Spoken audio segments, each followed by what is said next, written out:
penjala ikan menjadi penjala manusia. Pada suatu kali, Yesus berdiri di pantai Danau Genesaret. Sedang orang banyak mengerumuni dia, hendak mendengarkan firman Allah. Ia melihat dua perahu di tepi pantai. Nelayan-nelayannya telah turun dan sedang membasuh jalannya. Ia naik ke dalam salah satu perahu itu, yaitu perahu Simon, dan menyuruh dia supaya menolakkan perahunya sedikit jauh dari pantai.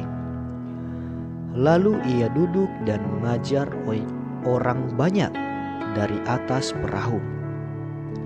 Setelah selesai berbicara, ia berkata kepada Simon, "Bertolaklah ke tempat yang dalam dan terbangkanlah jalanmu untuk menangkap ikan." Simon menjawab, "Guru, telah sepanjang malam kami bekerja keras dan kami tidak menangkap apa-apa. Tetapi karena Engkau menyuruhnya, aku akan menebarkan jala juga." Dan setelah mereka melakukannya, mereka menangkap sejumlah besar ikan, sehingga jala mereka mulai koyak. Lalu mereka memberi isyarat kepada teman-temannya di perahu yang lain, supaya mereka datang membantunya. Dan mereka itu datang. Lalu mereka bersama-sama mengisi kedua perahu itu dengan ikan hingga hampir tenggelam. Ketika Simon Petrus melihat hal itu, ia pun tersungkur di depan Yesus dan berkata, "Tuhan, pergilah daripadaku, karena aku ini seorang berdosa." Sebab ia dan semua orang yang bersama-sama dengan dia takjub oleh karena banyaknya ikan yang mereka tangkap. Demikian juga Yakobus dan Yohanes, anak-anak Zebedeus, yang menjadi teman Simon. Kata Yesus kepada Simon, "Jangan takut, mulai dari sekarang engkau akan menjala manusia." Dan sesudah mereka menghela perahu-perahunya ke darat, mereka pun meninggalkan segala sesuatu, lalu mengikut Yesus. Yesus menyembuhkan seorang yang sakit kusta. Pada suatu kali, Yesus berada dalam sebuah kota. Di situ ada seorang yang penuh kusta. Ketika ia melihat Yesus, tersungkurlah ia dan memohon, "Tuan, jika Tuan mau, Tuan dapat mentahirkan aku." Lalu Yesus mengulurkan tangannya, menjamah orang itu, dan berkata, "Aku mau, jadilah engkau tahir." Seketika itu juga lenyaplah penyakit kustanya. Yesus melarang orang itu memberitahukannya kepada siapapun juga, dan berkata, "Pergilah, perlihatkanlah dirimu kepada imam, dan persembahkanlah untuk pentahiranmu persembahan seperti yang diperintahkan Musa, sebagai bukti bagi mereka." Tetapi kabar tentang Yesus makin jauh tersiar, dan datanglah orang banyak berbondong-bondong kepadanya untuk mendengar dia dan untuk disembuhkan dari penyakit mereka. Akan tetapi ia mengundurkan diri ke tempat-tempat yang sunyi dan berdoa. Orang lumpuh disembuhkan. Pada suatu hari ketika Yesus mengajar, ada beberapa orang Farisi dan ahli Taurat duduk mendengarkannya. Mereka datang dari semua desa di Galilea dan Yudea dan dari Yerusalem. Kuasa Tuhan menyertai dia, sehingga ia dapat menyembuhkan orang sakit. Lalu datanglah beberapa orang menggusung seorang lumpuh di atas tempat tidur. Mereka berusaha membawa dia masuk dan meletakkannya di hadapan Yesus.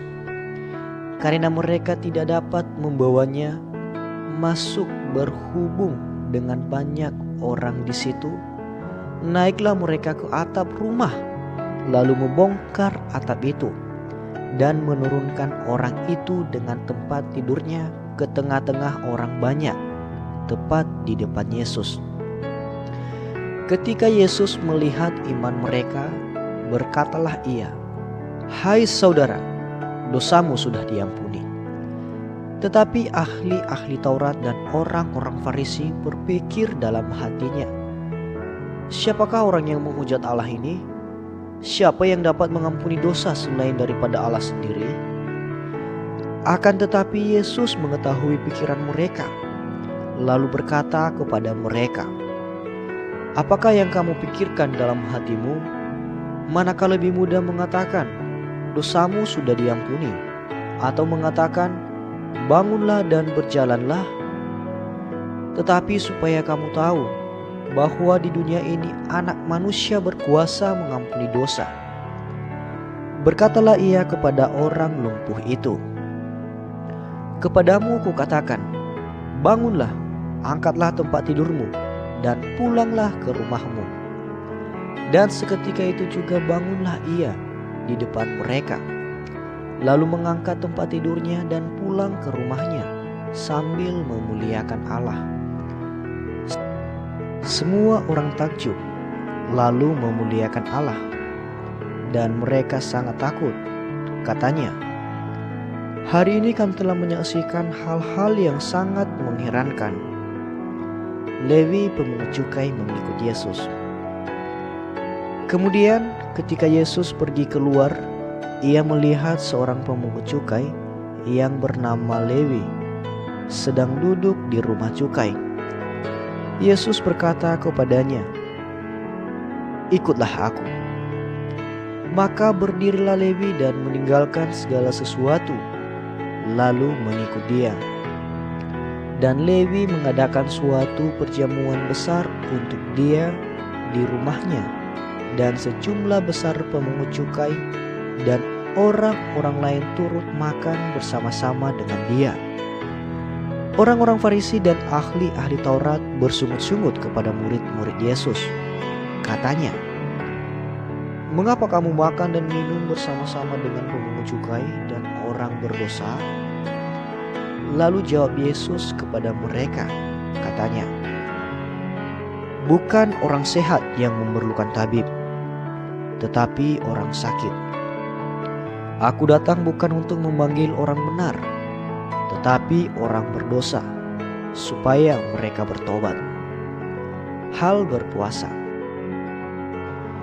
Orang-orang Farisi itu berkata pula kepada Yesus, "Murid-murid Yohanes sering berpuasa dan sembahyang, demikian juga murid-murid orang Farisi.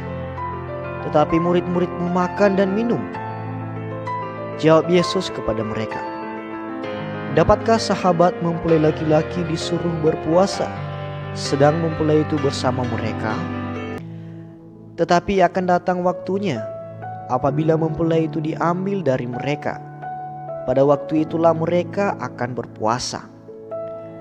Ia mengatakan juga suatu perumpamaan kepada mereka. Tidak seorang pun menggoyahkan secari kain dari baju yang baru untuk menambalkannya pada baju yang tua. Jika demikian, yang baru itu juga akan koyak, dan pada yang tua itu tidak akan cocok kain penambal yang dikoyakkan dari yang baru itu. Demikian juga tidak seorang pun mengisikan anggur yang baru ke dalam kantong kulit yang tua. Karena jika demikian, anggur yang baru itu akan menggoyahkan kantong itu, dan anggur itu akan terbuang, dan kantong itu pun hancur. Tetapi anggur yang baru harus disimpan dalam kantong yang baru pula. Dan tidak seorang pun yang telah minum anggur tua ingin minum anggur yang baru, sebab ia akan berkata, "Anggur yang tua itu baik."